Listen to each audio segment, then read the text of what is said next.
Yang akan kita dengar dalam minggu ke-6 setelah Epifanias hari ini tertulis dalam kitab Ulangan pasal 30 ayat 15 hingga ayat yang ke-20. Ingatlah, aku menghadapkan kepadamu pada hari ini kehidupan dan keberuntungan, kematian dan kecelakaan. Karena pada hari ini aku akan memerintahkan kepadamu untuk mengasihi Tuhan Allahmu dengan hidup menurut jalan yang ditunjukkannya dan berpegang pada perintah, ketetapan dan peraturannya, supaya engkau hidup dan bertambah banyak dan diberkati oleh Tuhan Allahmu di negeri kemana engkau masuk untuk mendudukinya. Tetapi jika hatimu berpaling dan engkau tidak mau mendengar, bahkan engkau mau disesatkan untuk sujud menyembah kepada Allah lain dan beribadah kepadanya, maka aku memberitahukan kepadamu pada hari ini bahwa pastilah kamu akan binasa, tidak akan lanjut umurmu di tanah kemana engkau pergi menyeberangi sungai Yordan untuk mendudukinya. Aku memanggil langit dan bumi menjadi saksi terhadap kamu pada hari ini. Kepada kamu kuperhadapkan kehidupan dan kematian, berkat dan kutuk. Pilihlah kehidupan supaya engkau hidup, baik engkau maupun keturunanmu, dengan mengasihi Tuhan Allahmu, mendengarkan suaranya dan berpaut padanya, sebab hal itu berarti hidupmu dan lanjut umurmu untuk tinggal di tanah yang dijanjikan Tuhan dengan sumpah kepada nenek moyangmu, yakni kepada Abraham, Ishak dan Yakub, untuk memberikannya kepada mereka. Demikian firman Tuhan. Selamat pagi bagi kita semua. Pastilah kita yang hadir saat ini rindu kembali mendengar firman Tuhan setelah 1 minggu kita melewati tugas pelayanan kita, pengabdian kita di tengah keluarga, gereja dan masyarakat. Dan hari ini kita datang ke rumahnya yang kudus untuk mendengarkan firman Tuhan, karena kita percaya bahwa firman Tuhan yang kita dengar akan memberikan kita pengharapan baru, kekuatan, hikmat untuk menjalani kehidupan esok yang penuh harapan. Pada minggu yang ke-6 setelah Epifani ini, kita akan mendengar khotbah berpegang pada ketetapan dan peringatan Tuhan, perintah Tuhan. Dan ketika kita berpegang pada perintah dan ketetapan dan peraturan Tuhan, maka ada banyak berkat yang akan kita dapatkan dari teks firman Tuhan. Kalau kita baca tadi dalam responsoria ini, dalam acara kita, ini menjadi hal penting karena pemazmur mengatakan banyak hal ketika kita berpegang pada ketetapan firman Tuhan. Kalau kita baca dalam Mazmur 119 ayat yang ke-1, ke-2, maka nanti kita akan menemukan apa janji Tuhan ketika kita berpegang pada ketetapan Tuhan. Mari kita baca dulu Mazmur 119 ayat yang pertama dan kedua. Kita akan melihat nanti di sana ada berkat Tuhan yang begitu luar biasa, bahagia kepada orang yang berpegang pada firman Tuhan. Kita baca ayat yang pertama, yang kedua, Mazmur 119, 3 ya. Berbahagialah orang-orang yang hidupnya tidak bercela, yang hidup menurut Taurat Tuhan. Berbahagialah orang-orang yang memegang peringatan-peringatannya, yang mencari Dia dengan segenap hati. Jadi kata kunci bagi orang yang berpegang pada perintah Tuhan ialah berbahagia. Jadi berbahagialah orang yang berpegang pada ketetapan Tuhan. Jadi kata kunci berbahagia ini penting dalam kehidupan kita sehari-hari. Ada kita banyak usaha kita untuk membuat kita berbahagia. Kita bekerja setiap hari mendapatkan uang, tujuannya untuk membawa kebahagiaan bagi keluarga. Ada orang yang menjaga kesehatan, menjaga pola makan, olahraga, tujuannya supaya berbahagia. Ada orang yang merawat tubuhnya, kecantikan, kemolekannya supaya berbahagia. Ada orang yang belajar supaya dia berbahagia. Ada orang mencari harta duniawi supaya berbahagia. Ada orang yang mencari jabatan kekuasaan supaya berbahagia. Itu tidak bagus. Itu tidak salah. Tetapi menurut firman Tuhan, kebahagiaan bukan terletak pada kekayaan, pada kejeniusan, pada kecantikan, pada kekuasaan, pada ketenaran. Tetapi kebahagiaan terletak pada ketika kita mau berpegang pada perintah Tuhan. Itulah kunci bahagia.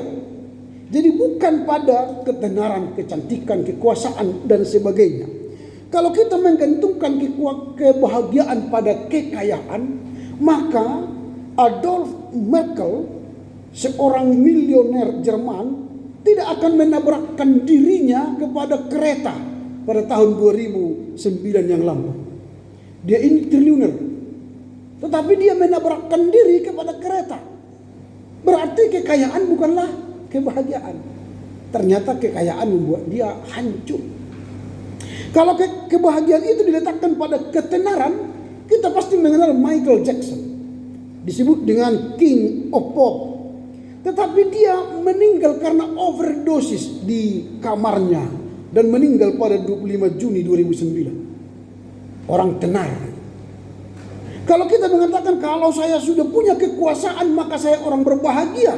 Tetapi bukan begitu bagi Getulio Domeris Vargas, presiden Brazil, yang akhirnya dia bunuh diri dan menembakkan pistol ke arah jantungnya pada tahun 1954. Berarti bukan pada kekuasaan. Dia sudah presiden, dia dicintai rakyat, dia datang menyembah rakyatnya, kalau istilah sekarang belusukan seperti Jokowi, tapi pada akhirnya dia bunuh diri dengan menembakkan pistol ke jantungnya. Berarti bukan pada kekuasaan. Atau kita mungkin meletakkan kebahagiaan pada kesehatan. Supaya saya sehat, bahagialah saya. Ternyata Dr. Teresi Costa, seorang dokter yang memimpin acara reality show, ternyata juga dia bunuh diri dan meninggal pada 1 April 2013 yang lalu. Jadi kesehatan juga bukan membuat kita bahagia. Atau kita mungkin jeniuslah saya supaya saya bahagia. Tetapi ada seorang jenius yang akhirnya bunuh diri, yaitu Ernest Hemingway. Dia terkenal sebagai peraih hadiah Nobel pada tahun 1954, tetapi akhirnya pun dia bunuh diri. Berarti orang jenius bukanlah juga cara untuk berbahagia. Atau kita mungkin supaya cantik lalu disenangi orang dan saya berbahagia. Ternyata Marilyn Monroe pun harus meninggal dunia, bunuh diri, bukan bahagia. Jadi ternyata kecantikan, kekayaan, kekuasaan, kejeniusan dan sebagainya bukanlah dasar kebahagiaan.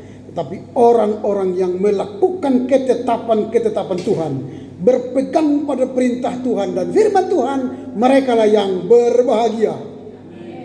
Jadi bukan orang kaya, orang yang hebat, orang tenar. Karena Yesus berkata berbahagialah orang yang mendengar dan melakukan kebenaran firman Tuhan. Kendati kurang sehat, kendati uang pas-pasan, kendati posisi tidak bagus, kendati tidak ganteng, tidak cantik, tetapi kita melakukan firman Tuhan, berpegang pada ketetapan Tuhan, maka kita adalah orang berbahagia. Jadi orang GMI Anugerah ini adalah orang berbahagia. Karena datang beribadah mendengar firman Tuhan dan berpegang pada ketetapan firman Tuhan. Inilah yang mau kita rayakan pada minggu ke-6 Epifani ini. Itu yang pertama. Jadi orang yang berpegang itu berpegang pada ketetapan Tuhan, pada perintah Tuhan dan firman Tuhan, dialah orang yang berbahagia. Yang kedua yang kita lihat dalam teks firman Tuhan hari ini ialah kita diajak untuk memilih kehidupan. Nah, kalau kita baca ayat 19, mari kita baca bersama ayat yang 19, 3:2. Aku memanggil langit dan bumi menjadi saksi terhadap kamu pada hari ini. Kuberhadapkan kehidupan dan kematian, berkat dan kutuk. Pilihlah kehidupan, supaya engkau hidup, baik engkau maupun keturunan. Wow. Jadi sekarang diberhadapkan kepada kita kematian atau kehidupan, berkat atau kutuk. Maka orang yang berpegang pada ketetapan Tuhan, pada perintah Tuhan, dia harus memilih. Kehidupan ini memilih kehidupan atau berkat atau kutuk. Kehidupan kematian atau berkat atau kutuk.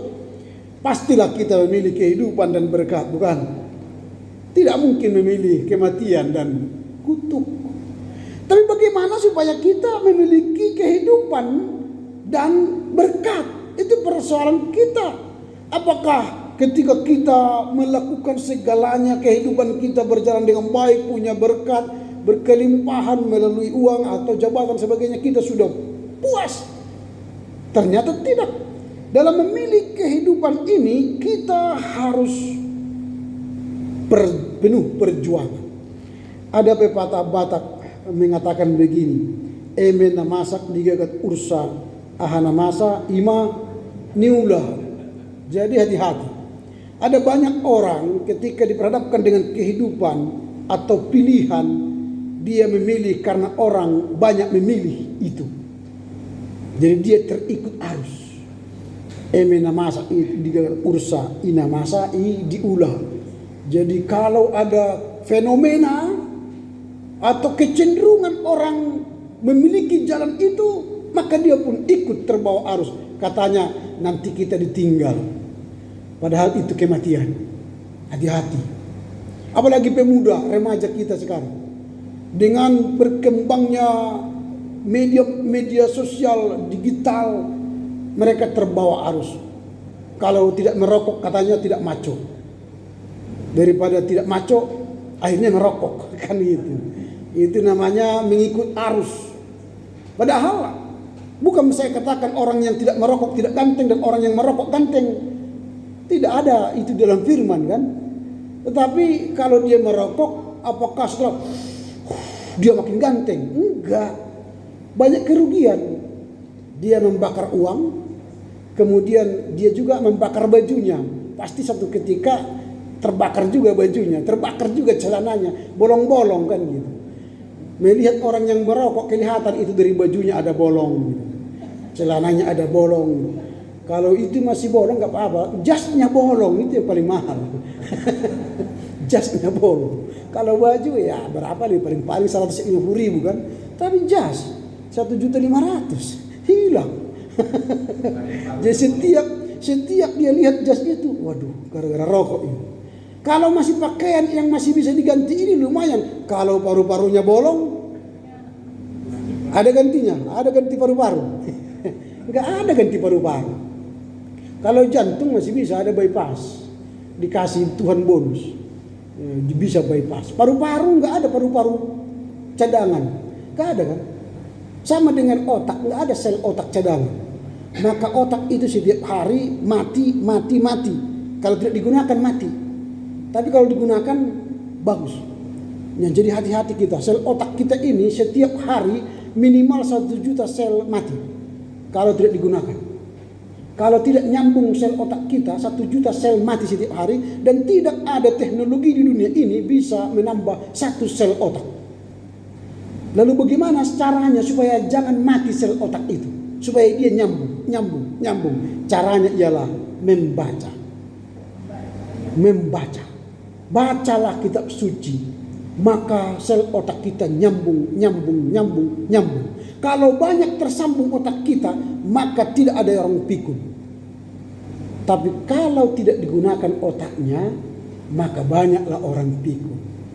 Memori kita ini 1 triliun gigabyte, 1 juta gigabyte, 1 juta gigabyte otak ini memorinya. Tapi kalau tidak digunakan, 1 juta hilang, 1 juta hilang setiap hari, 1 juta hilang, 1 juta. Makin kecil, maka bisa dia Alzheimer. Makanya supaya berbahagia, pakailah pikiran kita membaca firman Tuhan. Gampang kok supaya sehat dan bahagia. Baca ketetapan firman Tuhan. Sambungkan sel otak kita setiap hari.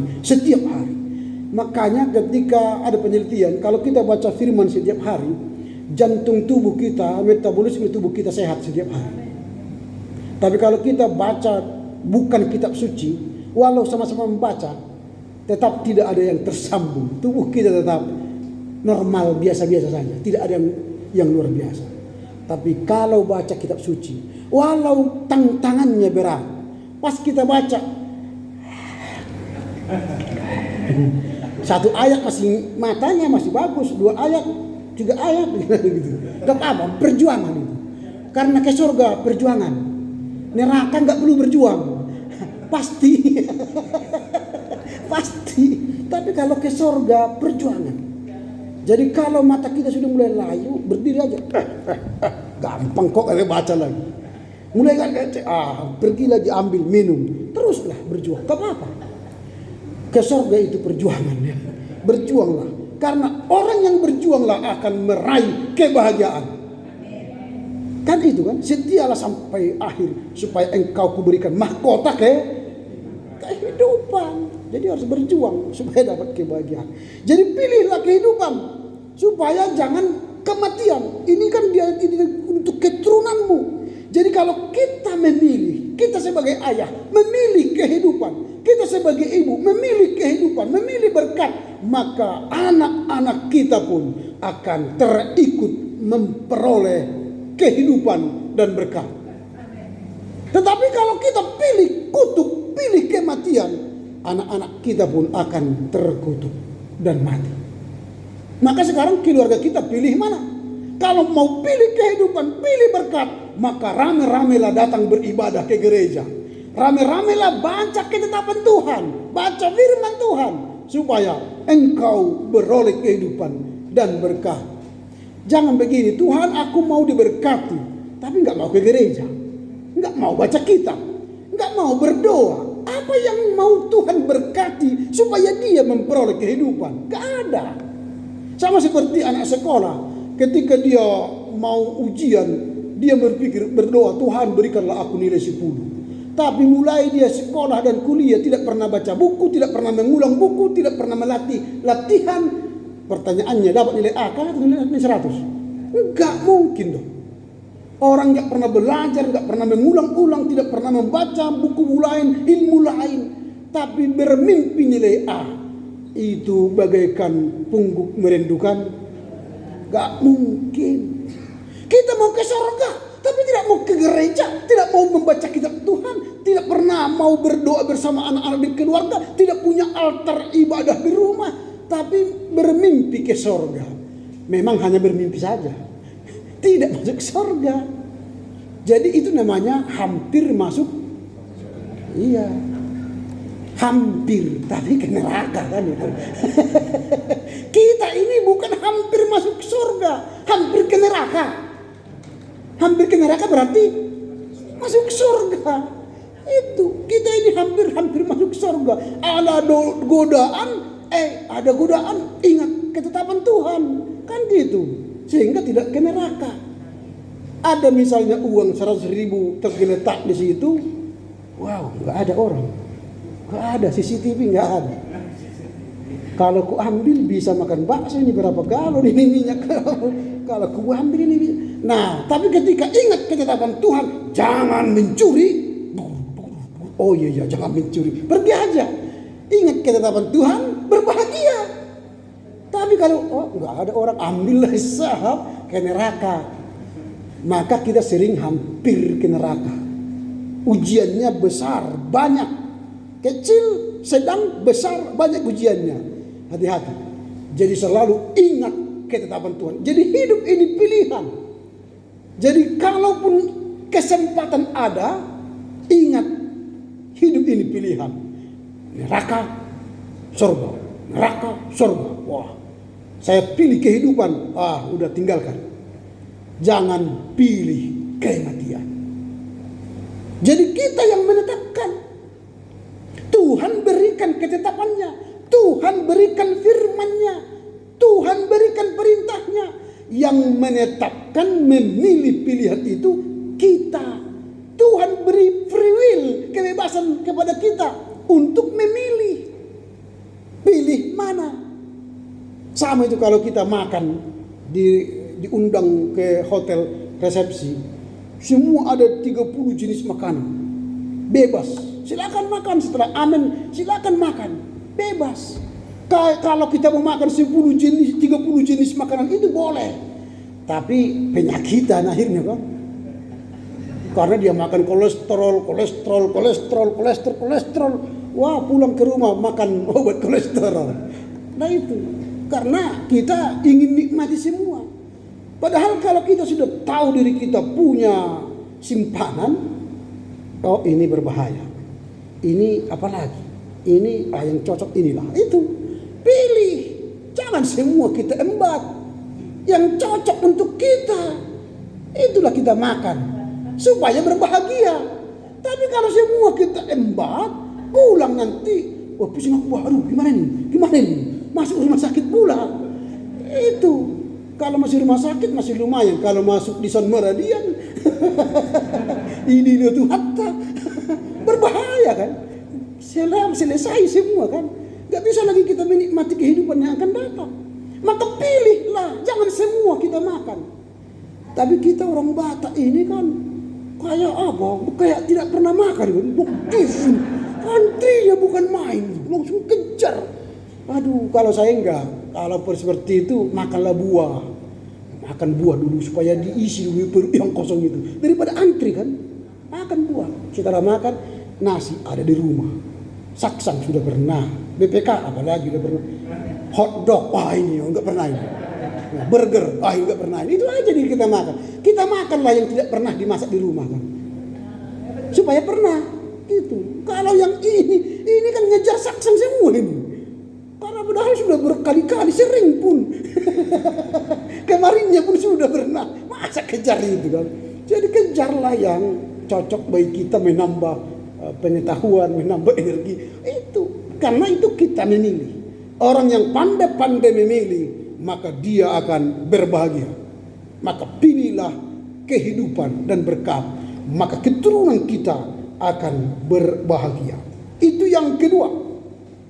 Yang ketiga yang kita lihat di sini ialah orang yang taat kepada Allah selalu mendapat perlindungan.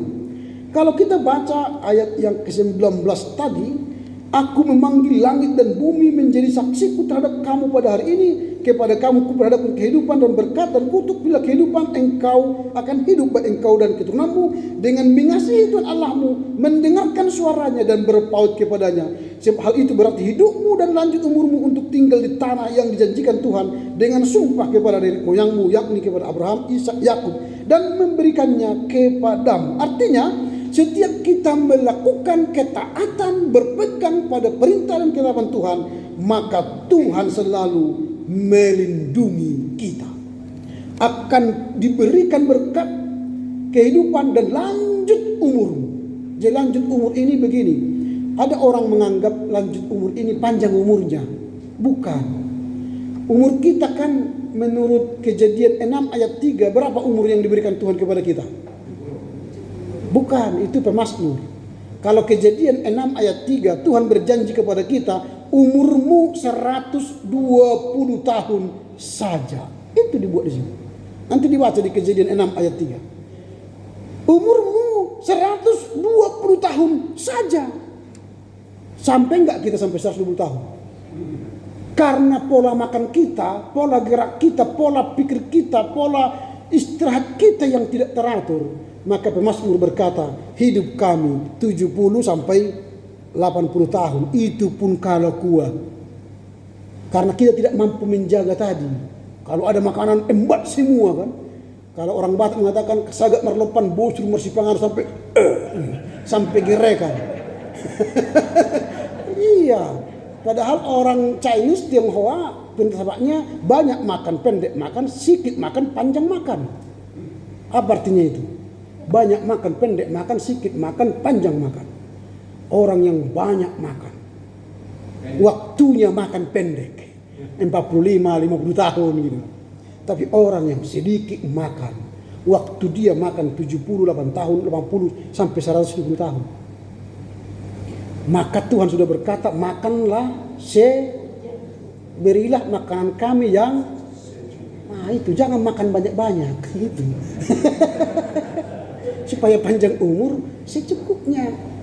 Tadi ada 30 pilihan, pilih yang secukupnya, jangan semua. Jangan gitu kan. Itu sudah berlebih. Nanti pasti kalau sudah berlebih gini langsung aja. Karena tidak sampai oksigen ke otak lagi. Capek dia mengunyah makan itu. Tidak sampai oksigen, ngantuk. Ini bagi bapak-bapak yang mengemudikan mobil dalam perjalanan panjang. Kalau kita supir, jangan makan banyak. Karena akan ngantuk. Maka makanlah sedikit. Kalau saya perjalanan panjang ke Sidimpuan, ke Pekanbaru, mengemudikan mobil, saya makan sedikit. Lebih baik banyak minum. Kalau banyak makan, pasti nanti gitu. Enggak tahan dia, pasti. Kalau anak kuliahan, kalau kuliah jam 2, jangan banyak makan.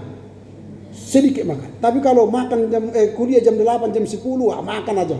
Enggak apa-apa itu, masih kuat nanti. Tapi kalau kuliah jam 2, makan banyak jam 1-nya, dosen itu menerangkan ini, mata kita. Gitu nih, itu enggak bisa. Tidak bisa. Pasti ngantuk. Iya, kalau saya mengajar gitu. Tadi siapa yang makan banyak nih? Hati-hati kau ngantuk ya. Baru 5 menit juga. Itu. Itu tips ya yang mahasiswa atau yang mau mahasiswa. Ingat, jangan makan banyak kalau ada jam kuliah jam 2. Karena perjuangannya berat. Tapi kalau dia sedikit makan, maka tubuh kita tidak bekerja kuat, keras, maka dia akan mau mensuplai oksigen ke otak. Maka mata kita terbuka. Itu yang berikutnya. Jadi Tuhan memelihara kita. Orang yang berpegang pada ketetapan Tuhan, firman Tuhan, maka Tuhan melindungi kita dan menjaga kita, bahkan memberi umur panjang. Jadi saya katakan tadi lanjut umur. Jadi lanjut umur itu bukan soal 70-80 sampai 120, tapi lanjut maksudnya dia hidup di bumi dan hidup di surga. Itu lanjut umur. Dia lanjut dari dunia fana ke dunia kekal. Daripada di dunia fana ini umurnya panjang, tapi di dunia kekal namanya tidak disebut. Tapi dia di neraka. Apa gunanya? Tidak lanjut umurnya. Karena lanjut umurnya artinya dunia fana ini hanya perhentian sementara, kemah sementara. Kemah kita adalah di sorga. Tapi orang yang bisa masuk ke sorga adalah orang yang berpegang pada ketetapan firman Tuhan. Jadi pastikan kita setiap saat berpegang pada ketetapan Tuhan, pada firman Tuhan, pada perintah Tuhan. Itulah orang yang akan lanjut umurnya. Itu yang berikut. Dan yang terakhir, apa yang hendak kita renungkan dalam firman Tuhan minggu ke-6 setelah Epifani ini. Yang pertama, kehidupan atau kematian adalah masalah pilihan, bukan masalah takdir. Jadi kehidupan dan kematian itu adalah masalah pilihan, bukan takdir. Jadi kita katakan aku ditakdirkan jadi miskin, ditakdirkan jadi kaya, ditakdirkan jadi pejabat, bukan. Tidak ada takdir kita seperti itu. Tetapi takdir kita ialah memilih kehidupan ini. Memilih apakah kehidupan atau kematian. Soal kematian itu sudah pasti. Tidak ada yang tidak pasti mati di dunia ini. Coba lihat garis tangan kita ini. Sebelah kanan apa tulisannya? M. Lihatlah. Sebelah kiri apa? M juga. Memento mori. Artinya mesti mati.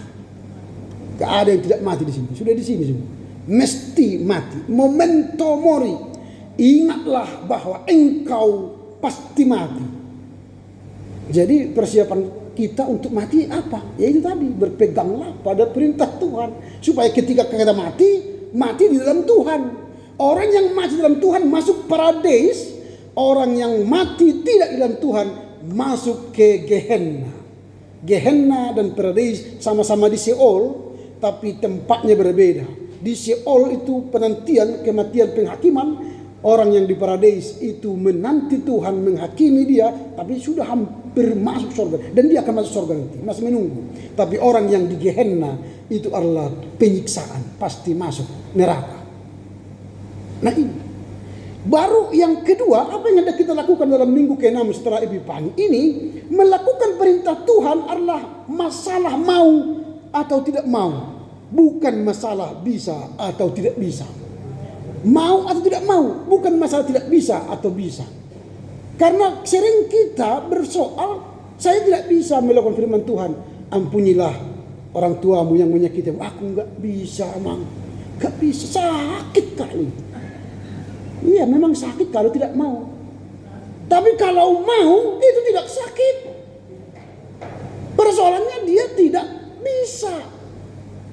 Dia tutup dirinya, tidak mampu melakukan perintah Tuhan, ketetapan Tuhan. Padahal sudah dikatakan ampunilah, tapi dia tidak mau mengampuni, maka dia tidak akan berbahagia. Tapi kalau dia mau mengampuni, pastilah berbahagia. Jadi perintah ketetapan Tuhan bukan soal mau tidak mau, tetapi ini bukan soal perintah Tuhan adalah masalah, bukan soal masalah mau tidak mau, atau bukan masalah tidak bisa, tapi kita harus mau. Jadi orang yang mau melakukan perintah Tuhan, ketetapan Tuhan, perintah Tuhan, itulah orang yang berbahagia, orang yang diberkati. Itu yang kedua. Yang ketiga, yang terakhir, memilih jalan kehidupan membuat kita dapat mewarisi setiap janji Allah kepada keturunan kita. Jadi kalau kita salah pilih, nah itulah yang akan diikuti oleh keturunan kita. Tapi kalau kita pilih kehidupan, maka itu akan digenerasikan kepada kehidupan kita. Jadi salah memilih akan menghancurkan kehidupan keluarga. Makanya kita harus hati-hati sebagai orang tua, apalagi bapak, kita sebagai imam, apalagi ibu, kita menjadi guru iman di tengah keluarga. Pilihlah kehidupan, karena itulah yang hendak kita wariskan. Kalau harta dunia ini bisa menjadi berkelahi anak kita gara-gara itu. Sedikit harta, banyak harta bisa bahan perkelahian anak-anak. Tidak ada harta pun disalahkan orang tuanya. Banyak harta pun membaginya pun ribut. Tapi kalau kita wariskan iman, tidak ada yang ribut. Karena mereka memperoleh kehidupan yang kekal. Tuhan Yesus memberkati kita. Amin. Kita berdoa. Terpujilah Engkau Bapa, karena firman-Mu hari ini mengajar kami untuk berpegang pada perintah, ketetapan, dan peraturan Tuhan. Jika kami berpegang pada perintah, pada ketetapan peraturan Tuhan, maka kami akan berbahagia. Berbahagia bukan ditentukan oleh kekayaan, jabatan, kuasa, kecantikan, ketenaran, tapi kebahagiaan ditentukan oleh seberapa kami kuat berpegang pada perintah, ketetapan, dan peraturan Tuhan. Karena itu kami Engkau ajar melalui firman Tuhan ini untuk memilih kehidupan. Memilih adalah hak kami. Kami boleh memilih kematian atau kehidupan, berkat atau kutuk. Tapi kiranya kami semua yang hadir saat ini memilih kehidupan. Karena itulah yang akan hendak kami wariskan kepada anak cucu kami.